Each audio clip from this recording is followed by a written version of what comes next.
నెల్లూరు జిల్లా ఉదయగిరిలో TDP YCP నాయకుల మధ్య మాటల సెగల రగులుతుంది. వైసీపీ నాయకులు చేజర్ల సుబ్బారెడ్డి అనుచరులు టీడీపీ మైనార్టీ నాయకులు రియాజ్ పై మాట్లాడిన మాటలను రియాజ్ అనుచరులు తప్పుబట్టారు. మా నాయకుడు రియాజ్ బాయ్ 24 క్యారెట్స్ లాంటి మనిషిపై అనుచిత వ్యాఖ్యలు చేయడం సరికాదని ఖండించారు. ఈ సందర్భంగా వారు మాట్లాడిన మాటలను నిరూపించాలని అన్నారు. సుబ్బారెడ్డి గాంజా బ్యాచ్ తో ఏది పడితే అది మాట్లాడించడం పద్ధతి కాదని, మాకు చిచ్చు పెట్టి నువ్వు బెంగళూరులో కూర్చోవడం సరికాదన్నారు. నేను షేక్ రియాజ్ మాజీ సర్పంచ్ వాళ్ళ కొడుకుని. నిన్న షౌకర్ షారూక్ అనే ఆయన ఏందేందో నోటికి వచ్చినట్టు మాట్లాడాడు. నువ్వు నోటికి వచ్చినట్టు మాట్లాడావు. మా నాన్న గురించి నువ్వు ఎన్ని మాట్లాడావో నేను ఈరోజు చెప్తా. నువ్వు అడిగిన ప్రతి ఒక్క క్వశ్చన్కి నేను ఈరోజు ఆన్సర్ చేయడానికి సిద్ధంగా ఉన్నా. నువ్వు నిన్న ఏమన్నావు? 40,000 శాంతి కుమార్ దగ్గర నుంచి మా నాన్నగారికి వచ్చాయన్నావు. నేను తీసుకొచ్చి ట్రాన్సాక్షన్ హిస్టరీ దగ్గర పెడతా, నువ్వు చూపి ఎక్కడున్నాయో. నువ్వు అన్ని మాటలు మా నాన్న గురించి ట్రాన్సాక్షన్ హిస్టరీలో వచ్చాయి, 40,000 వచ్చాయి, మీ మనిషి చెప్పాడు, టీడీపీ నాయకుడు చెప్పాడన్నావు. నువ్వు చెప్పు టీడీపీ నాయకుడు ఎవరో, ఈరోజు చూపి టీడీపీ నాయకుడు ఎవరో. నువ్వు చూపించినప్పుడు మేము వాళ్ళతోనే మాట్లాడుకుంటాం కదా, నీతో మాకేం పని? నువ్వు మేము అనుకోవడం ఎందుకు? నువ్వు ఆయన చూపించినప్పుడు మేము మాట్లాడతాం. ఇదొకటి అన్నావు. రెండోది అన్నావు, మా నాన్న అమ్ముడు పోయే డబ్బులకి అన్నావు. అయ్యా, మా నాయన అమ్ముడు పోయే డబ్బులు అయితే ఈ పాటికి మా ఇంటికాడ పెద్ద పెద్ద ఇల్లులు, పెద్ద పెద్ద కార్లు ఉండేవి. మేము సొంత పిల్లలకి మా కోసం ఏం పెట్టకుండా ఆయన అన్ని ఊరి కోసం చేస్తే మేము ఎన్ని మాటలు అన్నా కానీ ఆయన ఇంకా ఊరి కోసం బయటికి దిగుతున్నాడు. ఆ విషయం మీకు తెలుసా?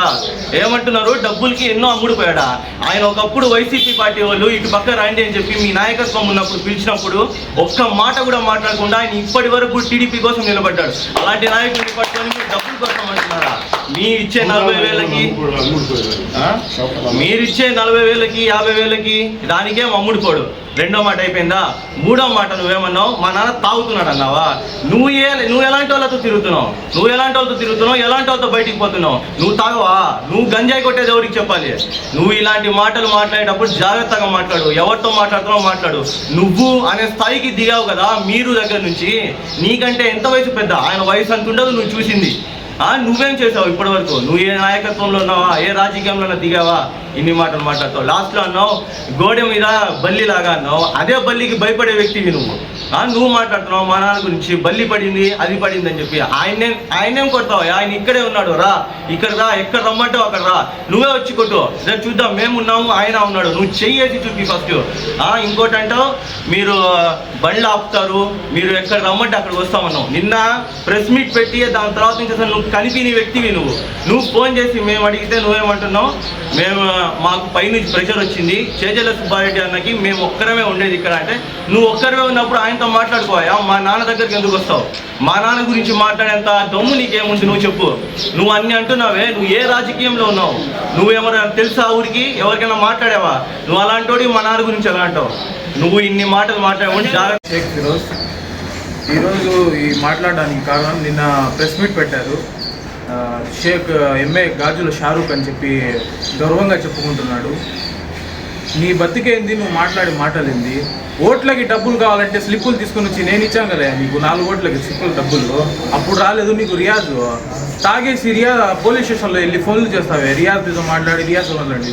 అప్పుడు రాలేదు నీకు రియాజ్. నువ్వు మా బాబాయ్ గురించి మాట్లాడేంత హక్కు ఉందా నీకు? ఆ గాజుల షారూక్ వాళ్ళ నాన్న జమీర్ అనే వ్యక్తి నా అసిస్టెంట్ని కార్లో పంపిస్తాను, కార్ ఆపండి బస్ స్టాండ్లో అని చెప్పాడు. నీకు దిక్కుందా? నీకు అసిస్టెంట్ ఉన్నాడు. మళ్ళీ ఇంట్లో నీ కోడలు తరిమేస్తే వారం మసీదులో ఉన్నావే.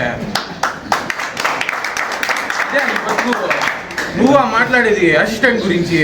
ముందు నీ స్థావరం గురించి తెలుసుకో.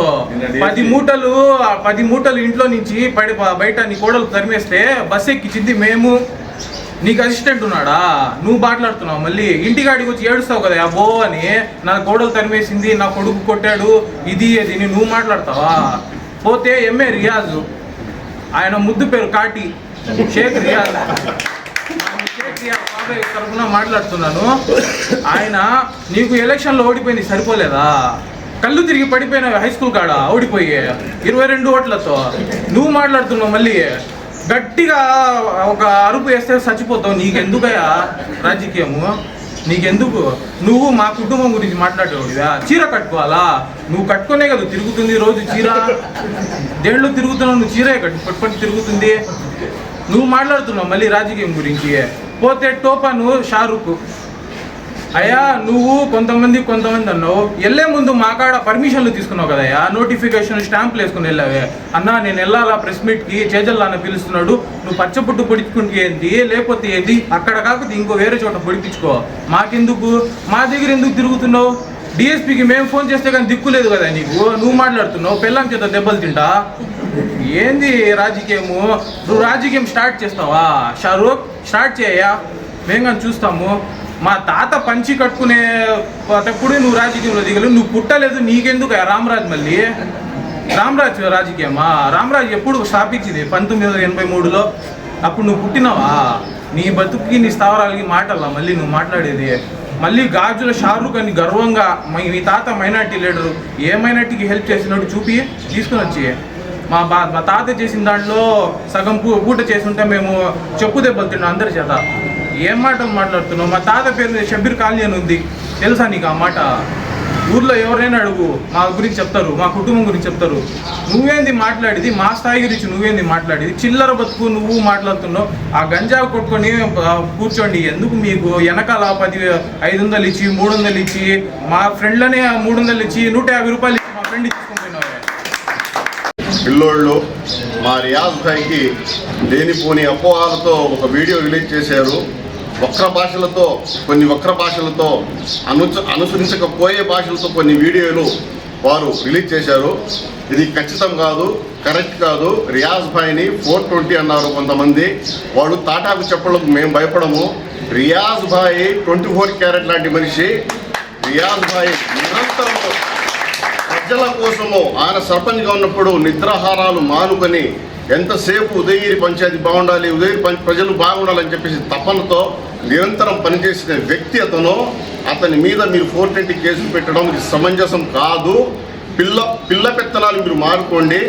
రియాజ్ భాయ్ ద్వారా మీరు ఎన్ని కార్యక్రమాలు, ఎన్ని పనులు చేయించుకోలేదో మీరు గుండె మీద చేతులు వేసుకొని మీరు కళ్ళు మూసుకొని ఊహించుకొని చెప్పుకోండి.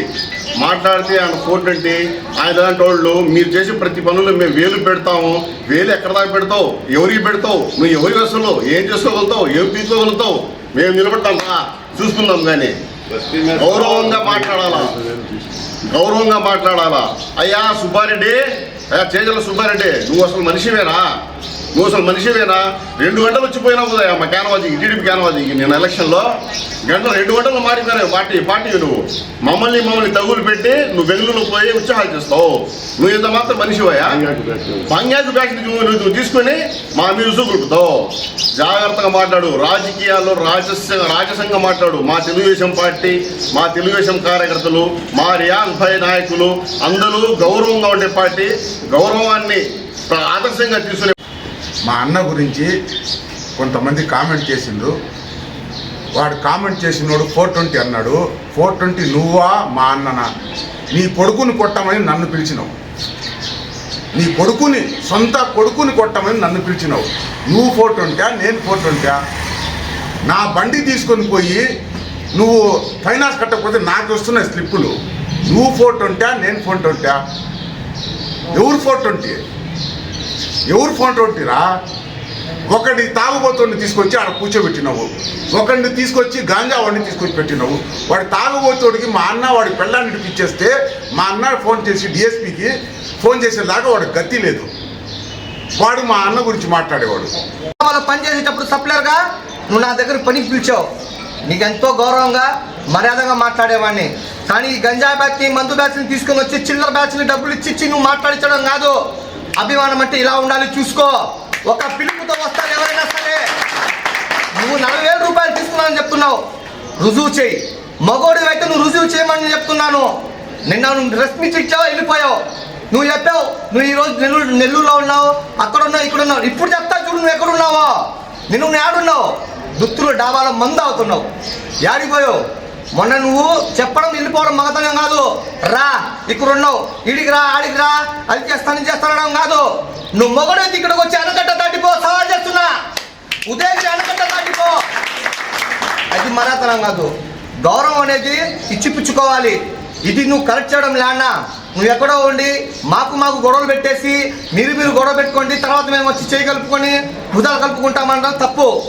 మనల్ని మనం గొడవ పెట్టబాక. ముందు నీకు ఇన్న గౌరవాన్ని నువ్వు కాపాడుకో. ఈ చిల్లర బాధ్యతలు మొత్తాన్ని పిలిపించుకొని ఒక కౌన్సిలింగ్ ఇచ్చుకో, ఎలా మాట్లాడాలా, పెద్దలతో ఎలా మాట్లాడాలా అని. షౌకార్ మీ ఇంటికి షౌకార్, మా ఇంటికి కాదు. మా ఇంటికి మేమే షౌకార్లం, గుర్తుపెట్టుకో అన్న. ఇది మర్యాదపూర్వకంగా మాట్లాడడం తప్పు. మళ్ళీ చెప్తున్నాను, ఈ చిల్లర బ్యాట్లు వేసుకొని 90కి కోటర్కి అడుక్కునే వాళ్ళని పంపించి మాట్లాడించడం తప్పు.